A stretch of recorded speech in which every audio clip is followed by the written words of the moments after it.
Well, maybe I am here in South Africa and I don't know the true realities of Zimbabwe. So if you are in Zimbabwe or you are a Zimbabwean and you are living the everyday life of Zimbabwe, please tell us if this man is serious, if this man is speaking the truth.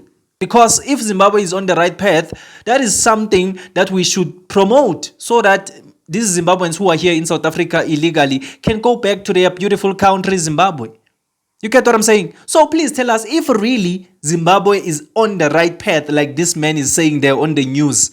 Then Zimbabweans that came here to South Africa illegally, please go back to your countries because there's hope. But I don't think what this man is saying there is the truth. Because if it was the truth, Zimbabweans wouldn't be running away from their country. Because they would see that, no, we are on the right path. Let us just work on our country. Let us just focus on our country. From that statement, should we read, therefore, that you are in part financing your political campaign using state resources? Look, ZANU-PF is a private citizen of Zimbabwe like any other. And if we get to engage in businesses, it's right and proper. And if our supporters feel grateful to the party which has empowered them more than any other, like in your country, your black people still don't have land. They still cannot trade in minerals like we do because we carried out a resource restitution to our people, and we are creating a genuine African middle class aligned to the resources of Zimbabwe. This is a revolution which Africa has never seen, and our economy is pumping. It's going to become the fastest growing economy on the African continent because of the alignment of the resources to the people. So don't get surprised if it's a rich party. Don't get surprised because, yes. I did ask you to be short, but I also cannot let you go scot-free making such statements as if Zimbabwe is so rich with its business people who may or may not be aligned to the governing party of the day. Hold on, let me finish my thought. If that was the case, why would you have over 6 million Zimbabweans scattered all over the world if your country was so rich? There are six. There may be. I don't know about the figure of 6 million. What I know is the white diaspora. You said 6 million Zimbabweans are all over the world. I never don't ascribe figures which I never mentioned. You are the one who is mentioning that. Please don't try to put figures in my mouth. I don't know about that figure. But what I do know is that if a population is educated and is dollar convertible on the global market, it can go into any country. Mr. Mutangwa, I'm not going to faff around these issues. Let me be straight with you now. I'm not going to faff around this. I'm not going to skirt around this issue anymore. Do you take responsibility for running Zimbabwe down the drain? We take responsibility for Zimbabwe to become the fastest growing economy on the African continent, with billionaires investing in our lithium, with new steel plants being. How is it the fastest growing country in the world with inflation? You can't read figures yourself. That's your problem. Come to Zimbabwe and see what's happening on the ground. I don't speak from an audio, a person who's based in the studio who speaks like a propagandist. I've been responsible for the investments which I'm talking about. So I know what's happening. We are building the largest steel plant in Africa. We are building lithium plants. We are exporting lithium concentrates. We are revamping our railways. We are growing this economy. The World Bank has said so. The IMF is saying so. Only you and some boneheads who try to paint Zimbabwe in a certain manner are trying to make us look like we are basket case. We are not. Okay. All right. And definitely we are not. And we are not a province of South Africa. Thank you very much. Not a province of South Africa. Thank you very much for your time. Zimbabwe. Thank you very much for your time.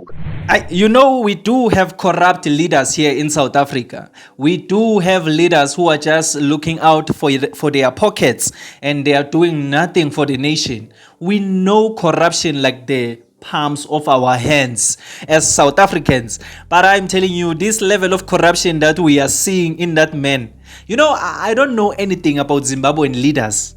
Even this man, I don't know anything about him, what he has done, what he didn't do.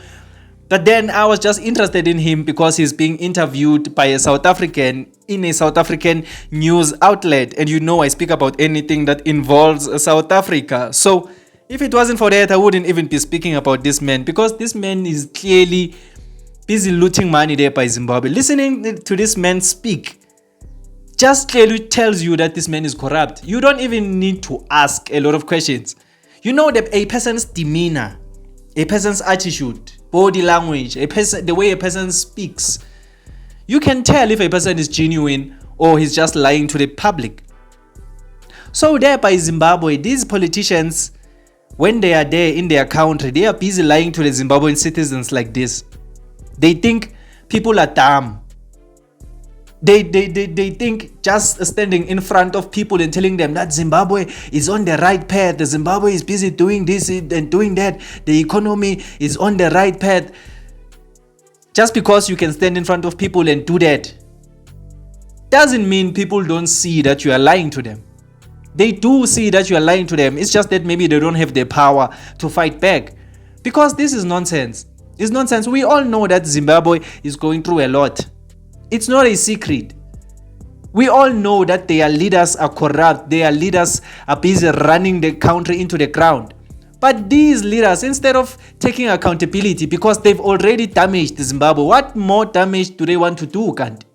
Instead of taking accountability for their actions and try to be honest towards the Zimbabwean citizens, they are still out here on news outlets lying to Zimbabweans.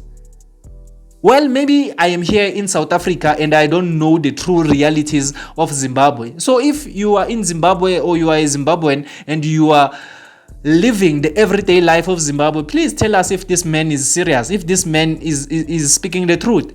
Because if Zimbabwe is on the right path, that is something that we should promote so that these Zimbabweans who are here in South Africa illegally can go back to their beautiful country, Zimbabwe.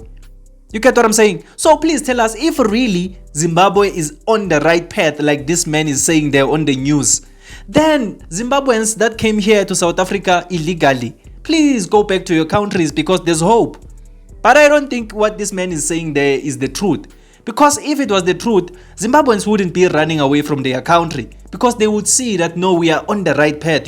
Let us just work on our country. Let us just focus on our country. You can see this man is even getting angry. He's getting angry because this type of journalism, he's not used to this type of journalism. South Africans will ask you questions. And I once spoke about this thing of journalists here in South Africa late last year. I made a video about it and I was talking about journalists in South Africa to say that these past years, we haven't been seeing the true, that true fire within our journalists. They were just as if they've been told that ask this question, don't ask this question, don't be too loud, don't. It was as if they are following a script years ago. But then from last year, in fact, since the GNU has been implemented, I saw a different attitude when it comes to our journalists. And on that video that I made about this issue, people confirmed on the comment section that for real, our journalists now, they are not afraid to ask questions. They can ask you a question that you never thought you would be asked on national television. And it's something that I really, really appreciate. So this man, the reason he gets so angry there is because he's not used to this type of journalism. Because there by Zimbabwe, the journalists can't speak their mind. They can't just say whatever they want to say about the state, about government. They are afraid of the state. So he's not used to be questioned like this. But here is Mzansi. The journalists are going to question you. They're going to ask you what they want to ask you. And there's nothing you are going to do about it but answer.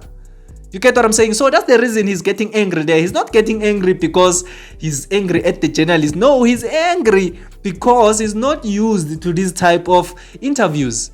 He's just used to journalists who just ask him questions and they listen to whatever he says and they say, okay, it's fine. And then they ask him another question. He's not used to this type of journalism. That is why it gets him so angry. But it's sad because Zimbabweans are running away from their country, flooding us here in South Africa, but their leaders are out here still lying, saying Zimbabwe is on the right path. If Zimbabwe was on the right path, people wouldn't be running away from Zimbabwe. Instead of taking accountability so that you can fix your country, you are still lying to the people. These kinds of leaders are just a disgrace. But then I just wanted to bring this to your attention. So tell me on the comment section down below, what do you think about this whole situation?